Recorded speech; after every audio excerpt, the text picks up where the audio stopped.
5-এর পরে বিনিয়ন্ত্রণের পরে 6 হচ্ছে আর্থিক খাতের স্থিতিশীলতা।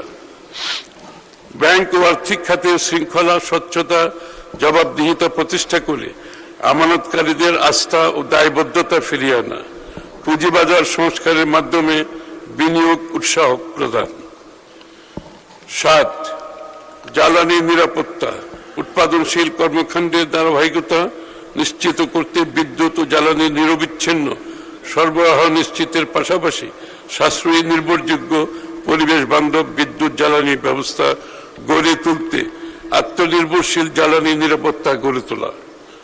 8, তথ্য ও যোগাযোগ প্রযুক্তির বিকাশ, একটি ভবিষ্যৎমুখী, গতিশীল, প্রকৃত অর্থে প্রযুক্তিগতভাবে অন্তর্ভুক্তিমূলক বাংলাদেশ গড়ে তোলার মাধ্যমে বাংলাদেশকে বিশ্বের অন্যতম প্রধান আইসিটি রপ্তানিকারক দেশে রূপান্তর করা। 9, প্রাণ, প্রকৃতি, পরিবেশ ও পানি সম্পদ ব্যবস্থাপনা, জলবায়ু পরিবর্তনের অভিঘাত থেকে দেশকে রক্ষা করা ও জীবন বৈচিত্র্য সুরক্ষার জনগণের অংশগ্রহণে বনায়নকে একটি সবুজ বিপ্লবে রূপান্তর, উন্নয়ন কর্মকাণ্ডে পরিবেশগত বিবেচনার পাশাপাশি নদী সমূহের নব্যতা ফিরিয়ে আনা এবং খাল খনন কর্মসূচি পুনরায় শুরু করার মাধ্যমে একটি টেকসই, সবুজ ও পরিবেশ সহনশীল বাসযোগ্য ভবিষ্যৎ গড়ে তোলা। 10, স্বচ্ছ, দক্ষ, জবাবদিহিমূলক প্রতিষ্ঠান ও প্রশাসনিক ব্যবস্থা, টেকসই রাষ্ট্রীয় সক্ষমতা গড়ে তোলার লক্ষ্যে মেধাভিত্তিক, জবাবদিহিমূলক প্রতিষ্ঠান এবং প্রশাসনিক ব্যবস্থা গড়ে তোলার পাশাপাশি সরকারি বিনিয়োগ বাস্তবায়ন দক্ষ, কার্যকর করে তোলা। মাননীয় স্পিকার, এইসব অগ্রাধিকারের পাশাপাশি মূলধারার অর্থনীতি থেকে বিচ্ছিন্ন থাকা ক্রিয়েটিভ অর্থনীতি, ক্রিয়েটিভ ইকোনমি, ক্রীড়া অর্থনীতি, স্পোর্টস ইকোনমি, সবুজ অর্থনীতি, গ্রিন ইকোনমি, সুনীল অর্থনীতি, ব্লু ইকোনমি, এর মতো খাতগুলোকে আমরা জাতীয় অর্থনীতির একেবারে কেন্দ্রে নিয়ে আসতে চাই। বিনিয়োগ বৃদ্ধিতে এবং বাজেটের অগ্রাধিকার নির্ধারণে ও বাস্তবায়নে আমরা নীতিগতভাবে প্রধান বিবেচনায় রাখছি ভ্যালু ফর মানি, অর্থাৎ সীমিত সম্পদের সর্বোত্তম সদ্ব্যবহার, রিটার্ন অন ইনভেস্টমেন্ট, অর্থাৎ জনগণের সম্পদ যেখানে যে সকল প্রকল্পে বিনিয়োজিত হবে তার কার্যকর অর্থনৈতিক সুফল মূল্যায়ন, কর্মসংস্থান সৃষ্টি, জব ক্রিয়েশন, অর্থাৎ সরকারের বিনিয়োগের সুনির্দিষ্টভাবে কর্মসংস্থান তৈরিতে ভূমিকা। 4, পেশাগত বিবেচনা, পরিবেশগত বিবেচনা, এনভায়রনমেন্টাল কনসিডারেশন, অর্থাৎ প্রাণ, প্রকৃতি, পরিবেশ সুরক্ষার দিকে সজাগ দৃষ্টি। সামষ্টিক অর্থনীতির তুলনামূলক চিত্র। মাননীয় স্পিকার, আমি বিগত ফ্যাসিবাদী সরকারের সময়ের সঙ্গে বিএনপির পূর্বতন সরকারের সময়ের সামষ্টিক অর্থনীতির সূচক সমূহের তুলনামূলক চিত্র তুলে ধরছি।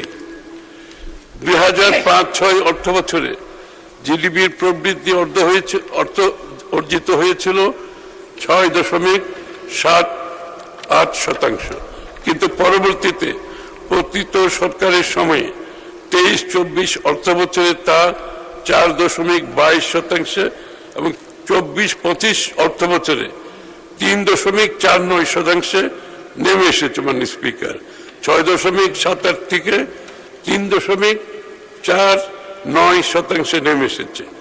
2005-06 সময়ে সাধারণ মূল্যস্ফীতি ছিল 7.17%, যা বেড়ে 24 সালের জুলাই মাসে 11.66% পৌঁছায়, অর্থাৎ 7% থেকে 11% পৌঁছে গেছে। সম্পদের অসম বন্টন ব্যবস্থা, সুশাসনের অভাব, দুর্নীতির কারণে অর্থনৈতিক বৈষম্য বেড়েছে। 2005 সালে আয় ভিত্তিক গিনি কোএফিসিয়েন্ট ছিল 0.467, যা বৃদ্ধি পেয়ে 2022 সালের সর্বশেষ জরিপ অনুযায়ী 0.499 এ পৌঁছেছে। রাজস্ব জিডিপি অনুপাত নিম্ন পর্যায়ে রয়ে গেছে, এখনো তা 8% কাছাকাছি অবস্থান করছে। কর জিডিপি অনুপাত 6.8%, যা দক্ষিণ এশিয়ার মধ্যে সর্বনিম্ন। 2005 সালের ডিসেম্বরে সামগ্রিক ব্যাংকিং খাতে খেলাপি ঋণের হার ছিল 13.6%। পক্ষান্তরে 2025-26 অর্থবছরে প্রথম প্রান্তিকে খেলাপি ঋণ বেড়ে 35.73% দাঁড়িয়েছে, যার পরিমাণ প্রায় 6,44,000 কোটি টাকা। মানে স্পিকার, লক্ষ্য করুন, 13% থেকে ঋণ খেলাপি, বিএনপি 13% সময় থেকে ঋণ খেলাপি এসে দাঁড়িয়েছে 35%। 2005 সালে সামগ্রিক ব্যাংকিং খাতে মূলধন পর্যাপ্ততা ক্যাপিটাল অ্যাডিকুয়েসি রেশিও ছিল 7.3%। 2025 সালের শেষে ঋণাত্মক অর্থাৎ -2.64% নেমে এসেছে। 7.3 থেকে -2.64% নেমে এসেছে। 2005-06 অর্থবছরের বেসরকারি খাতে ঋণের প্রবৃদ্ধি 18.3% থেকে অনেক কমে 2024-25 এ 6.5% নেমে এসেছে। লুটপাট, অব্যবস্থাপনা, স্ক্যাম, ভুল নীতি গ্রহণের মাধ্যমে পুঁজিবাজারকে সম্পূর্ণ ধ্বংস এবং এর উপর বিনিয়োগকারীদের আস্থা পুরোপুরি নষ্ট হয়েছে। বিএনপি সরকার যতবার এদেশে সরকার পরিচালনা করেছে, কখনোই ব্যাংক, আর্থিক খাত সহ পুঁজিবাজারে কোনো সংকট সৃষ্টি হয় নাই। 2006 সালের বৈদেশিক ঋণ ছিল 1,30,000, অর্থাৎ বিএনপির সময় 1,30,000 বৈদেশিক ঋণ ছিল, 1,30,000 কোটি টাকা, যা 2024 সালে প্রায় 6.5 গুণ বেড়ে 8,12,000 কোটি টাকা হয়েছে। মানে স্পিকার, 1,30,000 কোটি টাকা থেকে 8,12,000 কোটি টাকা বর্তমানে বাংলাদেশের ঋণ হয়েছে। আমাদের রেখে যাওয়া অভ্যন্তরীণ ঋণ 65,000 কোটি টাকা থেকে প্রায় 16 গুণের বেশি বৃদ্ধি পেয়ে দাঁড়িয়েছে 10,77,000 কোটি টাকায়, যা উদ্বেগের বিষয়। মাননীয় স্পিকার, সুদ ব্যয় 2005-06 সালে 8,500 কোটি টাকা থেকে 13 গুণের বেশি বৃদ্ধি পেয়ে 2023-24 সালে 1,14,700 কোটি টাকায় পৌঁছেছে। IMF ও বিশ্ব ব্যাংকের বিশ্লেষণ অনুযায়ী বাংলাদেশের ঋণমান আমাদের রেখে যাওয়া নিম্ন ঝুঁকি ক্যাটাগরি হতে বর্তমানে মধ্যম ঝুঁকির দেশে অবনমন হয়েছে। 2005-06 সালে রপ্তানি ও আমদানির প্রবৃদ্ধি ছিল যথাক্রমে 21.6% ও 12.2%। পক্ষান্তরে 2023-24 সালে সূচক দুটির প্রবৃদ্ধি ছিল ঋণাত্মক। 2005-06 সালে মার্কিন ডলারের বিপরীতে টাকার বিনিময় হার 68 টাকা হতে 2023-24 সালে বেড়ে 122 টাকায় পৌঁছেছে, যা বৈদেশিক লেনদেনে ভারসাম্য, বৈদেশিক মুদ্রার রিজার্ভে প্রভাব ফেলছে।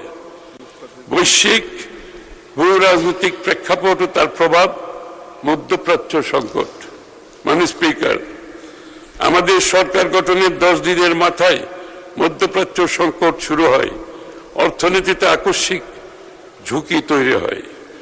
মধ্যপ্রাচ্যের সংকটে আন্তর্জাতিক বাজারে জ্বালানি তেল, এলএনজি ও সারের দাম দ্বিগুণেরও বেশি বৃদ্ধি পেয়েছে। জ্বালানির মূল্য বৃদ্ধি বিদ্যুৎ, কৃষি, পরিবহন ও শিল্পে উৎপাদন ব্যয় বাড়িয়েছে, ফলে মূল্যস্ফীতি ও ভর্তুকির চাপ বৃদ্ধি পেয়েছে। আমদানি ব্যয় বৃদ্ধিতে বৈদেশিক মুদ্রার রিজার্ভের উপর চাপ বেড়েছে। মধ্যপ্রাচ্য আমাদের প্রবাসী জনগোষ্ঠীর জন্য সবচেয়ে গুরুত্বপূর্ণ গন্তব্য। তাই এই অঞ্চলে দীর্ঘস্থায়ী অস্থিরতার কারণে কর্মসংস্থান ও প্রবাস আয় প্রবাহের উপর প্রভাব পড়তে পারে। মাননীয় স্পিকার, আজকের বিশ্ব অর্থনীতিতে অনিশ্চয়তা একটি স্থায়ী প্রেক্ষাপট, এ নিউ নর্মাল। যুদ্ধ, বৈশ্বিক জ্বালানি বাজারের অস্থিরতা, সুদ হারের ঊর্ধ্বগতি, বাণিজ্য শুল্কের অনিশ্চয়তা এবং সরবরাহ ব্যবস্থায় বিঘ্ন, এসবের যে কোনো একটি ঘটনাই অল্প সময়ের মধ্যে দেশের আমদানি নির্ভর অর্থনীতির উপর বড় চাপ সৃষ্টি করতে পারে। কাজেই আমাদের লক্ষ্য হলো বাইরের ধাক্কা এলেও অভ্যন্তরীণ স্থিতিশীলতার উপর অভিঘাতের মাত্রা মোকাবেলা করে অগ্রযাত্রা অব্যাহত রাখা। সরকারের মধ্যমেয়াদী অর্থনৈতিক নীতি কৌশল। মাননীয় স্পিকার, দেশের বর্তমান বাস্তবতা পর্যালোচনায় স্পষ্ট যে ফেসিবাদী সরকারের অনিয়ম, দুর্বল ব্যবস্থাপনা, দুর্নীতির কারণে অর্থনীতি এখনো নানা চ্যালেঞ্জের মুখোমুখি। তবে আমরা বিশ্বাস করি যে রাজনৈতিক সদিচ্ছা, সঠিক নীতি, কার্যকর সংস্কার, বাস্তবমুখী পরিকল্পনার মাধ্যমে এই পরিস্থিতি থেকে উত্তরণ সম্ভব। অর্থনীতির পুনরুদ্ধার, বাজারে আস্থা ফিরিয়ে আনা এবং নতুন প্রবৃদ্ধির সুযোগ সৃষ্টিতে সরকার নিরলসভাবে কাজ করে যাচ্ছে। মাননীয় স্পিকার, একটি শক্তিশালী ও সমৃদ্ধ অর্থনীতির ভিত্তি গড়ে উঠে দেশের প্রতিটি নাগরিকের সৃজনশীলতা, শ্রম, দক্ষতা ও উৎপাদনশীল সক্ষমতার উপর। সেই কারণে বর্তমান সরকার অন্তর্ভুক্তিমূলক অর্থনৈতিক রূপান্তরের পথে যাত্রা শুরু করছে। ফলে উন্নয়নের সুফল সমাজের সকল স্তরের মানুষের কাছে পৌঁছে যাবে। এই লক্ষ্যকে সামনে রেখে দেশের অর্থনীতিতে স্থিতিশীলতা অর্জন, পুনর্গঠন, বিনিয়োগ নির্ভর প্রবৃদ্ধির পথে এগিয়ে নিতে মধ্যমেয়াদী কৌশল কাঠামো প্রণয়ন করেছি। মাননীয় স্পিকার, এই কাঠামোর আওতায় 2030-31 অর্থবছরের মধ্যে আমরা দেশের প্রকৃত জিডিপির 8.5% উন্নীত করতে, মূল্যস্ফীতি 5% নামিয়ে আনতে, প্রত্যক্ষ বিদেশি বিনিয়োগের পরিমাণ জিডিপির 2.7% উন্নীত করতে এবং মোট বিনিয়োগকে জিডিপির 40% উন্নীত করতে চাই। অর্থনীতিতে গতি সঞ্চারের লক্ষ্যে আমাদের সরকার এই পরিকল্পনা 3টি ধাপে বাস্তবায়ন করবে, যাকে আমরা 3R, রিকভারি and stabilization,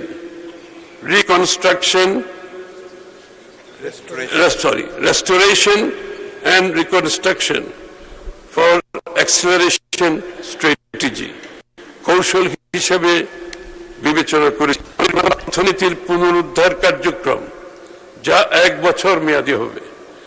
দ্বিতীয় ধাপ অর্থনীতির উত্তরণ, যা বর্তমান সরকারের 1 থেকে 3 বছর মেয়াদের মধ্যে সম্পন্ন হবে। তৃতীয় ধাপ সমৃদ্ধ অর্থনীতি বিনির্মাণ, যা আগামী 5 বছরের মধ্যে সম্পন্ন করা হবে। মাননীয় স্পিকার, বাংলাদেশের অর্থনীতি আমদানি নির্ভর হওয়ায় বৈদেশিক মুদ্রার বিপরীতে টাকার ব্যাপক অবচিতি, ডেপ্রিসিয়েশন এবং উচ্চ বিনিময় হার দেশে মূল্যস্ফীতিতে বড় ভূমিকা রাখে। এজন্য একটি স্থিতিশীল মুদ্রা বিনিময় ব্যবস্থা বজায় রাখতে বৈদেশিক মুদ্রার রিজার্ভ শক্তিশালীকরণে জোর দেওয়া হচ্ছে। মূল্যস্ফীতি নিয়ন্ত্রণের লক্ষ্যে মুদ্রাস্ফীতি ও রাজস্ব নীতির কার্যকর সমন্বয়ের মাধ্যমে বাজারে অর্থ সরবরাহ নিয়ন্ত্রিত রাখা হবে। তবে বেসরকারি খাতে ঋণ প্রবাহ যাতে বিঘ্নিত না হয় সেদিকে খেয়াল রাখা হবে। রাজস্ব ব্যবস্থাকে সম্পূর্ণভাবে ঢেলে সাজিয়ে অভ্যন্তরীণ রাজস্ব আহরণ বৃদ্ধি বর্তমান সরকারের অন্যতম প্রধান লক্ষ্য। এর অংশ হিসেবে রাজস্ব নীতি, রাজস্ব ব্যবস্থাপনাকে আলাদা করার উদ্যোগ নেওয়া হয়েছে। এক্ষেত্রে কর সংশ্লিষ্ট বিশেষজ্ঞদের সমন্বয়ে কর নীতি প্রণয়ন করা হবে। কর ব্যবস্থাপনাকে সম্পূর্ণ অটোমেশনের আওতায় আনার মাধ্যমে রাজস্ব ফাঁকি রোধ করা হবে এবং কর ব্যবস্থায় জনগণের হয়রানি নিরসন করে আস্থা ফিরিয়ে আনা হবে। বর্তমানে কর জিডিপির অনুপাত 6.8%, যা আমরা আগামী 2030-31 অর্থ বছরের মধ্যেই 9.6% এবং রাজস্ব জিডিপির অনুপাত বর্তমান 8% থেকে 11% উন্নীত করব। ফ্যাসিবাদী সরকারের সময়ে দুর্নীতি ও সংশ্লিষ্ট অপরিকল্পিত প্রকল্প গ্রহণ এবং তার অর্থায়নের জন্য বিপুল পরিমাণে ঋণ গ্রহণ করায় আমাদের ডেট সাস্টেইনেবিলিটি ঝুঁকির মুখে পড়েছে। আমরা বর্তমান মধ্যম মানের ঝুঁকি থেকে নিম্ন ঝুঁকির ঋণ মানে ফিরে আসতে চাই। তাই আমরা রাজস্ব বৃদ্ধির মাধ্যমে বাজেট ঘাটতি একটি সহনীয় পর্যায়ে রেখে ঋণ ব্যবস্থাপনায় শৃঙ্খলা ফিরিয়ে আনতে চাই। আমরা বিশ্বাস করি অতীতের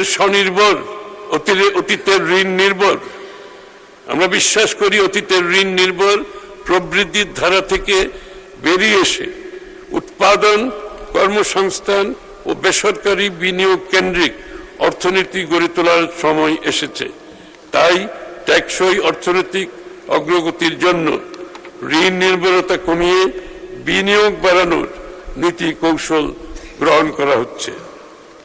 মাননীয় স্পিকার, অর্থনীতির পুনরুদ্ধার ও বিনিয়োগ প্রবাহ সচল রাখতে সরকারের মধ্যমেয়াদী কৌশলের অন্যতম প্রধান অগ্রাধিকার হচ্ছে ব্যাংক ও আর্থিক খাতে শৃঙ্খলা আনয়নের মাধ্যমে এই খাতের প্রতি আস্থা পুনঃপ্রতিষ্ঠা। এই লক্ষ্যে এই ক্ষেত্রে খেলাপি ঋণ হ্রাস, ঋণ অনুমোদন, পুনঃতফসিলকরণ ব্যবস্থায় স্বচ্ছতা নিশ্চিত করা এবং ব্যাংক পরিচালনায় জবাবদিহি জোরদার করা হচ্ছে। দুর্বল ব্যাংকসমূহের আর্থিক সক্ষমতা পুনর্গঠনের জন্য ঝুঁকি ভিত্তিক তদারকি ব্যবস্থা চালু করা হবে এবং প্রয়োজনীয় ক্ষেত্রে পুনর্মূলধনীকরণ রিক্যাপিটালাইজেশন ও ব্যবস্থাপনা সংস্কার কার্যক্রম গ্রহণ করা হবে। উল্লেখ্য, দুর্বল ব্যাংকসমূহের পুনর্মূলধনীকরণের জন্য চলতি অর্থবছরে সরকার প্রায় 40,000 কোটি টাকা ব্যয় করছে। আমানতকারীদের অর্থ ফেরত প্রদানের লক্ষ্যে ব্যাংক পুনর্গঠনের উদ্যোগ নেওয়া হয়েছে। আমরা বিদেশে পাচার হওয়া অর্থ ফেরত আনতে কার্যকর উদ্যোগ গ্রহণ করছি। ব্যাংক কার্যক্রম পরিচালনায় রাজনৈতিক নিয়োগ ও হস্তক্ষেপ বন্ধ করা হয়েছে। আবার পড়ছি, ব্যাংক কার্যক্রম পরিচালনায় রাজনৈতিক নিয়োগ ও হস্তক্ষেপ বন্ধ করা হয়েছে। এটিকে পারিবারিক প্রভাব মুক্ত করার জন্য আইনের প্রয়োজনীয় সংশোধন করা হয়েছে। এটা একটা বিশাল স্টেপ মাননীয় স্পিকার। এটি রাজনৈতিক দলের পক্ষে এই ধরনের স্টেপ অনেক বড় স্টেপ।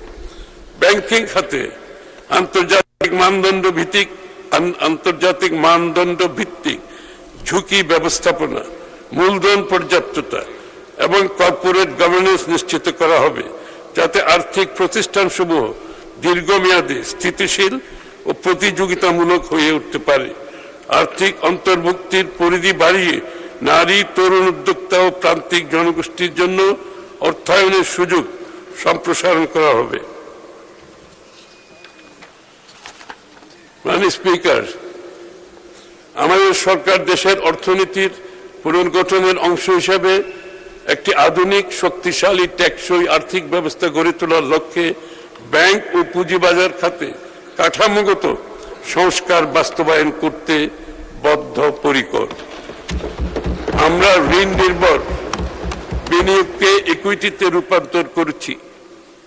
আমাদের লক্ষ্য বর্তমান ঋণ ভিত্তিক অর্থনীতি থেকে দূরে সরে এসে বিনিয়োগ ভিত্তিক অর্থনীতি গড়ে তোলা। দীর্ঘমেয়াদী বিনিয়োগ অর্থায়নের জন্য বন্ড মার্কেট এবং বিকল্প অর্থায়ন ব্যবস্থার উন্নয়ন করা হবে, যাতে ব্যাংক নির্ভর অর্থায়নের উপর চাপ কমে। Corporate bond, mutual fund, green bond, সুকুক এবং অন্যান্য দীর্ঘমেয়াদী বিনিয়োগ উপকরণের উন্নয়ন কাজ চলমান আছে মাননীয় স্পিকার।